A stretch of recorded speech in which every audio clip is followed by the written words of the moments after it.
నమస్కారం welcome to Gandeevam the arrow of truth.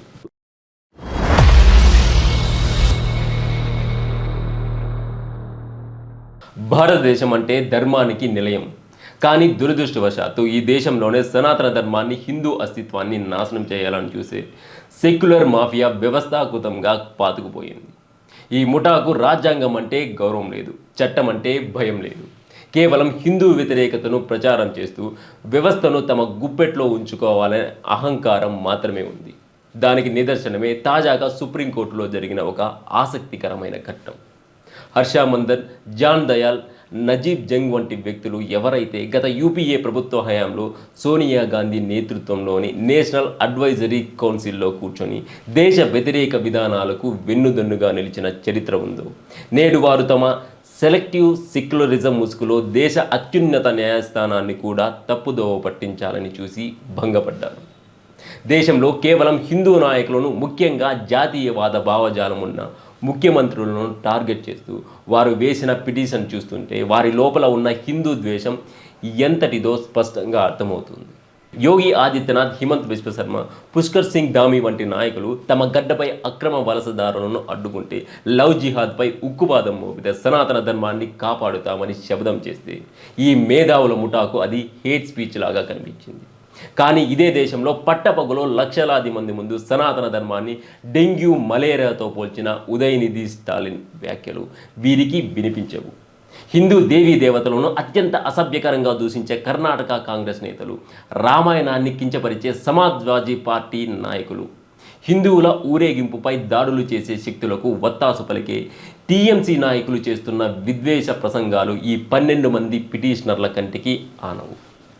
ఈ పక్షపాత వైఖరిని సుప్రీంకోర్టు అత్యంత తీవ్రంగా పరిగణించింది. జస్టిస్ సూర్యకాంత్ నేతృత్వంలోని ధర్మాసనం ఈ పిటిషన్ శైలిని చూసి విస్మయం వ్యక్తం చేస్తూ ఇది వన్ సైడెడ్గా ఉందని పేర్కొనడం ఈ సెక్యులర్ ముఠా చెంపపై కొట్టిన బలమైన చెంపదెబ్బ. నిజానికి ఈ పిటిషనర్లు ఎవరో ఒకసారి మనం లోతుగా చూడాలి.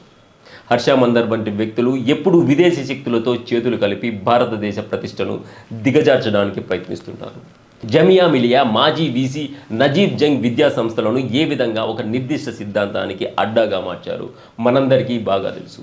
వీరంతా కలిసి ఒక ప్రణాళిక ప్రకారం జాతీయవాద నాయకులపై బురద చల్లడమే లక్ష్యంగా పెట్టుకున్నారు. న్యాయమూర్తులు అడిగిన ప్రశ్నలకు ఈ ముఠా దగ్గర సమాధానం లేదు. మీరు కేవలం కొద్దిమంది వ్యక్తులను మాత్రమే ఎందుకు లక్ష్యంగా చేసుకున్నారు? మిగిలిన వారు మాటలు మీకు విద్వేషంగా కనిపించలేదా అని కోర్టు ప్రశ్నించినప్పుడు ఈ పిటిషనర్ల లోపల ఉన్న అసలైన కుట్ర బయటపడింది. జస్టిస్ బివి నాగరత్న గారు అన్నట్లుగా సోదరభావం అనేది ఒకవైపు నుండి మాత్రమే ఉండదు. హిందువులు మాత్రమే శాంతంగా ఉండాలి, మిగిలిన వారు హిందూ ధర్మాన్ని ఎన్ని రకాలుగా దూషించినా భరించాలి అనే సిద్ధాంతం ఇకపై ఈ దేశంలో సాగదు. చట్టం అనేది అందరికీ సమానంగా ఉండాలి తప్ప ఒక సిద్ధాంతాన్ని అణిచివేయడానికి ఉండే ఆయుధంగా మారకూడదని కోర్టు స్పష్టం చేసింది. జస్టిస్ జోమల్యా బాక్షి గారి మాటల్లో చెప్పాలంటే ఇది కేవలం పబ్లిసిటీ కోసం చేసిన ప్రయత్నంలో ఉంది తప్ప రాజ్యాంగ విలువల కోసం చేసే పోరాటంలో లేదు. అవును, ఈ ముఠాకు కావాల్సింది అంతర్జాతీయ మీడియాలో హెడ్లైన్స్ తప్ప దేశంలో శాంతి కాదు.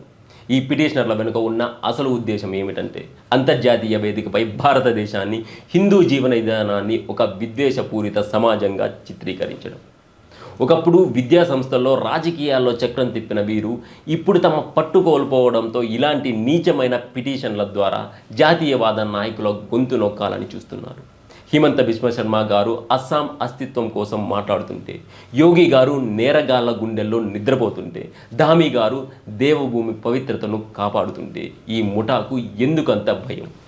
ఎందుకంటే హిందువులు మేల్కొంటే తమ అబద్ధపు సెక్యులర్ సామ్రాజ్యం కూలిపోతుందని వారికి బాగా తెలుసు. కపిల్ సిబల్ వంటి లాయర్లు చివరికి పిటిషన్ విత్డ్రా చేసుకున్నారంటే అర్థం చేసుకోవచ్చు. వారి దగ్గర వాదన లేదు, కేవలం పక్షపాత వైఖరి మాత్రమే ఉంది. నిజంగా వీరికి విద్వేష ప్రసంగాలపై పోరాడాలనే చిత్తశుద్ధి ఉంటే సనాతన ధర్మాన్ని దూషించే ప్రతి ఒక్కరి పేరును పిటిషన్లో ఎందుకు చేర్చలేదు? కేవలం బీజేపీ నాయకుల పేర్లను మాత్రమే ఎందుకున్నాయి? దీనినే సుప్రీంకోర్టు పరోక్షంగా సెలెక్టివ్ సెక్యులరిజం అని ఎండగట్టింది. కోర్టు ఇచ్చిన ఈ చురకలు కేవలం ఆ 12 మంది పిటిషనర్లకు మాత్రమే కాదు, వారి వెనుక ఉండి నడిపిస్తున్న హిందూ వ్యతిరేక శక్తులన్నిటికీ ఒక గట్టి హెచ్చరిక. న్యాయ వ్యవస్థలో తప్పుడు సమాచారంతో, పక్షపాత ధోరణితో పబ్బం గడుపుకుందామనుకునే కాలం చెల్లిపోయింది. సత్యం వైపు నిలబడే వారికి, ధర్మం కోసం గొంతు విప్పేవారికి ఈ దేశం అండగా ఉంటుందని ఈ తీర్పు నిరూపించింది. భారతదేశంలో తన పురాతన వైభవాన్ని తిరిగి పొందుతున్న తరుణంలో ఇలాంటి అడ్డంకులు సృష్టించడం ఈ ముఠాకు పరిపాటిగా మారింది. కానీ వారు గుర్తుంచుకోవాల్సింది ఒకటి ఉంది. ఇది పాత భారతం కాదు, ఇది నవభారతం. ఇక్కడ ప్రతి అబద్ధానికి ఒక సమాధానం ఉంటుంది, ప్రతి కుట్రకి ఒక విరుగుడు ఉంటుంది.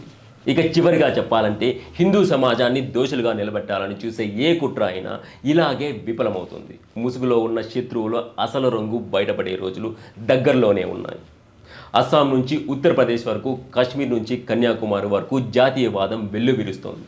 ఇలాంటి అర్థం లేని పిటిషన్లతో నాయకుల ధైర్యాన్ని అణచలేరు, హిందువుల ఆత్మగౌరవాన్ని దెబ్బతీయలేరు. సనాతన ధర్మం సూర్యుడు లాంటిది, ఎన్ని మేఘాలు కమ్మినా అది మళ్ళీ ప్రకాశిస్తూనే ఉంటుంది. సుప్రీంకోర్టు చేసిన ఈ వ్యాఖ్యలు సామాన్య హిందువులకు ఒక భరోసాను ఇస్తున్నాయి. న్యాయ వ్యవస్థలో తప్పుడు ప్రచారాలకు తావు లేదని, సత్యం వైపు నిలబడే వారికి న్యాయం జరుగుతుందని ఈ తీర్పు నిరూపించింది. ఇకనైనా ఈ సెక్యులర్ ముఠ తన ద్వంద్వ నీతిని వీడి దేశంలోని అన్ని వర్గాల పట్ల సమానమైన దృష్టితో ఉండాలని కోరుకుందాం. లేదంటే ప్రజలే కాదు, వ్యవస్థలు కూడా వీరిని చీత్కరించుకునే రోజులు దగ్గరలోనే ఉన్నాయి. ధర్మం వైపు నిలబడే వారికి విజయం లభిస్తుందని సుప్రీంకోర్టు ఈ ఘటన ద్వారా మరోసారి చాటి చెప్పింది. ఇకనైనా ఈ మేధావుల ముఠ తమ ద్వంద్వ నీతిని వీడి దేశ ప్రయోజనాల గురించి ఆలోచించాలి. లేదంటే కాలగర్భంలో కలిసిపోవడం ఖాయం. ఈ వీడియో మీద మీ అభిప్రాయాలను కామెంట్ రూపంలో తెలియజేయండి. ఈ వీడియో కనుక నచ్చినట్టయితే లైక్ చేయండి, షేర్ చేయండి. కానీ సబ్స్క్రైబ్ చేసుకోవడం మాత్రం మర్చిపోవద్దండి. జై హింద్, భారత్ మాతాకి జై.